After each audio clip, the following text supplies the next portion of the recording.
I want to bring you up to date on the confirmation we had now, official confirmation from the Prime Minister in that speech to the Press Club today, that despite years of promising to honour his tax cuts pledge, he will now abandon it. Now, I'll speak in a moment with our business editor, Ross Greenwood. We'll take you through all the detail you need to know. But let me deal with the politics of this broken promise for a moment. The Prime Minister well knows that breaking a promise, not least one he's made 100 times or more, is a big deal with voters. So what we saw today and what we'll see in the days and weeks ahead is a battle royal between the Prime Minister, who'll try and justify this breach of faith with a whole lot of class war rhetoric and excuses as to why it was necessary. And his opponents, well, they'll say that breaking a promise is as big as it gets. And this means now that you can't trust the Prime Minister anymore. So the battle lines are clearly drawn. Labor will say we did it, we did what we had to, and they'll pay off the voters with more money. Versus the coalition, who says the PM's now a liar and can't be trusted. Today, there are a lot of reasons put up by the Prime Minister as to why he did what he's done. A lot of excuses. But most of them don't hold water. Like trying to blame it all on the war in Ukraine and the pandemic. But as journalist David Crowe pointed out, this was all known well before the election, when Labor made this promise again and again. You name those factors as reasons for this change. Aren't you just looking for excuses here?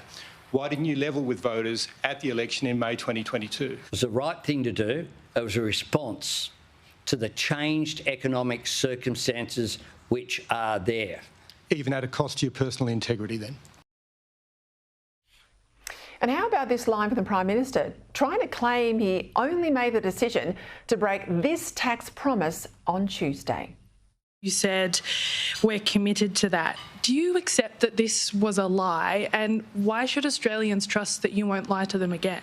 We can't say, yeah, we're aware of the cost of living. We're just sorry, but I'm not in a position to do anything about it. I'm the Prime Minister. I am in a position to do something about it. We are doing something about it, and it's the right thing to do. I'm sorry, but the question wasn't, is this good or bad policy? It's, do you believe you lied? You maybe think... Well, what I did was absolutely say, I have announced when we have changed our position. We changed our position on Tuesday. Now, you must think we're idiots.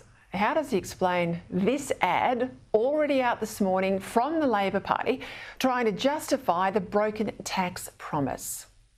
On July 1, Australia's tax system changes. But since the original changes were designed 5 years ago, the world has changed. Pandemic, inflation, global instability. So we're doing the responsible thing, delivering better, fairer tax cuts. More people get a bigger tax cut, and every taxpayer will pay less tax. Labor's cost of living tax cut is part of our economic plan, along with boosting wages, balancing the budget, and driving fairer prices for consumers. Find out what you'll save. Authorised PRX and Australian Labor Party, Canberra. I've worked on political ads like that. They don't get done in a day. Plus, in his speech today, the Prime Minister referenced extensive Treasury modelling. What he wants us to believe, that this was all worked up by the boffins in Treasury on Tuesday as well? I mean, give me a break. This decision to walk away from a promise that Labor's taken to 2 federal elections, it was months in the making. Now, this is a Prime Minister who couldn't lie straight in bed. So then you ask, if he knows he'll cop it for breaking this promise, why has he done it? Well, he's done it because he's in trouble. He's done it because Labor's sinking fast, and this Prime Minister, after his disastrous voice result, is on the nose. And rightly, Australians are angry that all last year, when he could have been helping them, he was obsessed with his own priorities and not what worries them. So as Labor has always done in the past, in the case of emergency, break glass and have a class war. Pick a fight with the opposition, and if nothing else, it'll provide a distraction away from the other promises that have been made but haven't been delivered, like a drop in your power bills, like a lift in your wages, like affordable housing for those who need it, and more. Plus, a fight with the Liberals, Labor insiders might hope, means less of a fight inside Labor as marginal seat Labor MPs start to worry that Albanese's ability to win over voters is fading.